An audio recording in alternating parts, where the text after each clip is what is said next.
Welcome, Dr. James Beckett, Sports Card Insights, Hobby Hotline, Outtakes. We got on a riff about quarterbacks.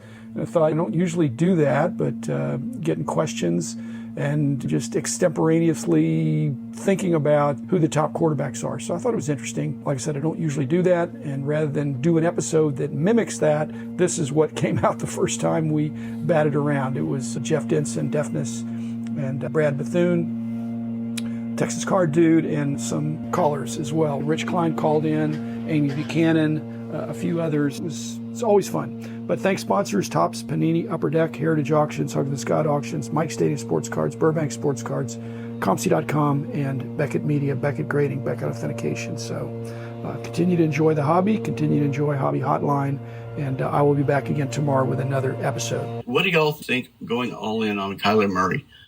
I'm a fan. People are calling him the video game quarterback, right?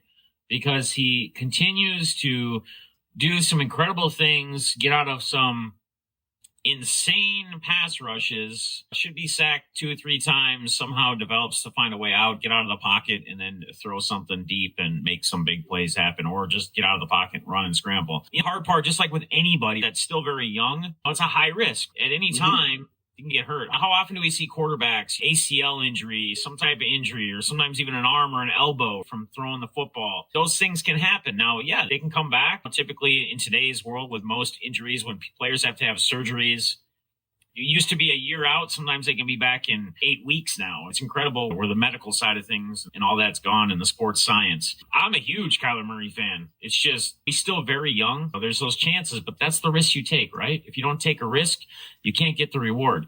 Now, it's not like he's a secret to people. So as far as the buy-in, if you're talking about going in and buying like singles and buying rookie cards and whatever, you're still going to be paying a pretty penny for him. It's not going to be a cheap PC buy-in. He's one of the tops, and you're going to be paying the price for that. What does all in even mean? Does it mean you're going after Kyler to the exclusion of others? Because there's so many alternatives in the hobby. Or does all in mean you're going to get a big card of Kyler? Because all in, if you're going to put all your chips, which all in pokers, I'm all in, and then on this hand, and winner take all. I think he's a winner. I think he is more durable than certain other quarterbacks, but all in means I'm cashing out my Tom Brady's to go all in on Kyler Murray. I just don't know what that means.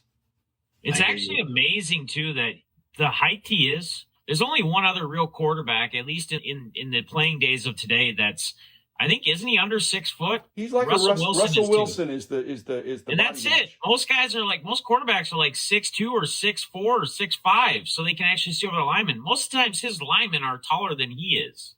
Yeah. Think about that. Think about what he's doing. His size. But just like Russell Wilson. Yeah, it makes him less, notwithstanding Russell Wilson just got knocked out, but a fluke thing. I think some of those shorter guys are less susceptible to injury. And that was a hand because they're compact in values. Oh, Dak Prescott values. You know what I think about Dak Prescott values. I'll throw my little deal in. I was, even personally, me as not really like a huge Cowboy fan, being in Minnesota, I was pretty heavy on Dak, and then he ended up having that injury. And then he took a little bit of a dip, but that love came right back when we knew he was coming back to play. And most people did anyway, even after the injury happened. And there's always that possibility that after surgery, the recovery may not go correct. When he comes back, I think he's almost right back where he was. It's like any player. When that injury happened, people are like, oh, sell Dak. And that's when, again, it's that type of injury where he should make that comeback. He should be back, which he did. That's when you buy. I've got a decent amount of Dak Prism Silver rookies. I think the value of his cards continues to be there. I don't load up on any one person, but I do like Dak. I think he's a hard worker. I don't think he's a top-tier quarterback. I think he's in the next group. And is he good enough to lead him to a championship? No, unless, like your guy Trayvon, he's playing like a receiver on the defensive side of the ball. The ball's to him. If he's going to get an interception or two every game, Cowboys are going to go a long way, and Dak is going to have a great season handing off. Talking about Dak.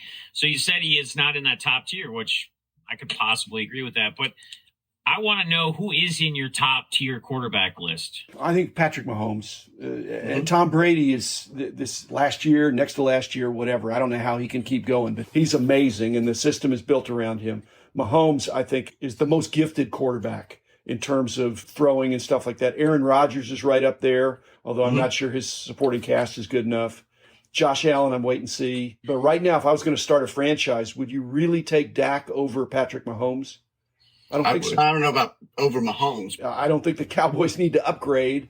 But where do you see Kyler right now? Second tier? He's probably in there. But not. I wouldn't take Kyler over Patrick Mahomes. Yeah.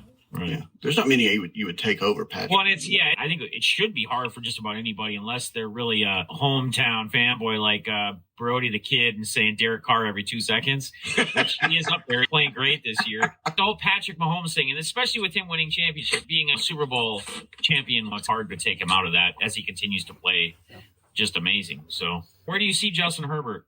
Kind of second tier right now? Next group, Josh Allen equivalent. Yeah. So would you group Dak into that, even though he's been in the league just a little bit longer? He came into the league a little bit older because of his greater college experience. But, he's still a young quarterback. He can get better. But he's just in that next group. He's just not in the absolute top group. But like I said, he could be a Super Bowl winning quarterback with the right team around him. And he did also lose almost a year, too. Yeah, that's true. I forget that he's got that 1 year missing now. But Right. I'm a Cowboys fan, so I love that. When he was injured, if Jerry Jones had asked me, we have an opportunity with a bad leg Dak that we don't know if he's going to come back, to trade him even up for Matthew Stafford to come home to Dallas. We could do that deal. Same amount of money. I would think long and hard about that because I think that'd be an Stafford interesting fan. Yeah, because I think Stafford is the real deal, and now he's got a chance to prove it. Yeah, I've been talking to Stafford before the season, and I've heard a lot of people. I've even had big, heavy Detroit fans. And of course, maybe some of that comes from the not winning success, right, in Detroit, like where they have that side, not really looking at him as an actual player and having the talent around him now, man. I think it's going to be tough, real tough, especially come playoff time. But we'll see what he can do with a supporting cast and a good defense in the playoffs. Well, just to I think he can complete my thought so I don't get in trouble with anybody. Today, I don't make that deal. Today, I don't trade Dak for Matthew Stafford, even though Stafford is having a great season. Dak's having a great season. I don't make that trade because Dak, I think, is fully back, younger, and a great team leader. The way he rallies people around him, and he's taken a locker room that was quite polarized last year. And then when he jumped right back in, and you hear comments over and over from the players how this year's different from any other year and that they're all gelling together, and winning helps a lot. But you have to think that's Dak gelling that team and his leadership finally showing through. Are we going to see the slabs like prices on and cost of getting base cards, PSA 10? Are they going to drop with everybody sending everything in? We've never seen anything like this before. If you did $830,000 a month, which they're really ramping up, that's on a course for 10 million cards being graded in a year. On the other hand, if they've got 10 million cards sitting there from last year, that just gets them to even.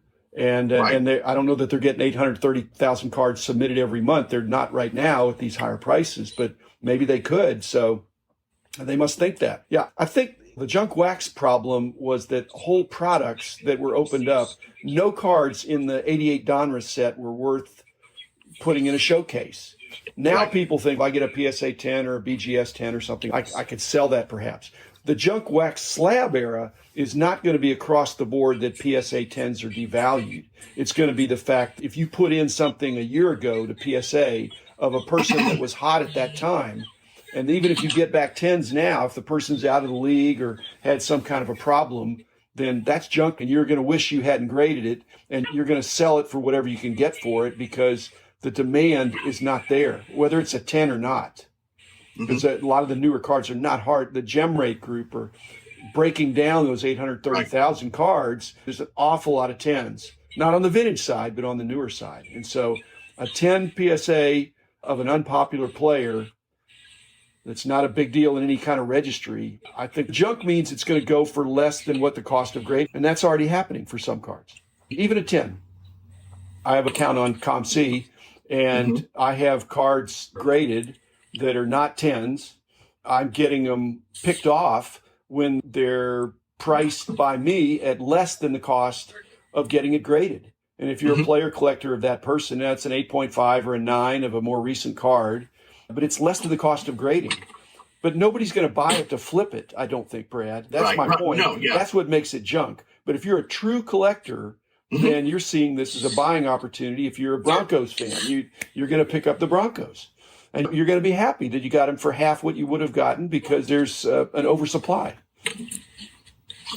So premiums for PSA grading of unpopular players are probably not going to be as strong. And that's like the junk wax slab phenomenon, perhaps.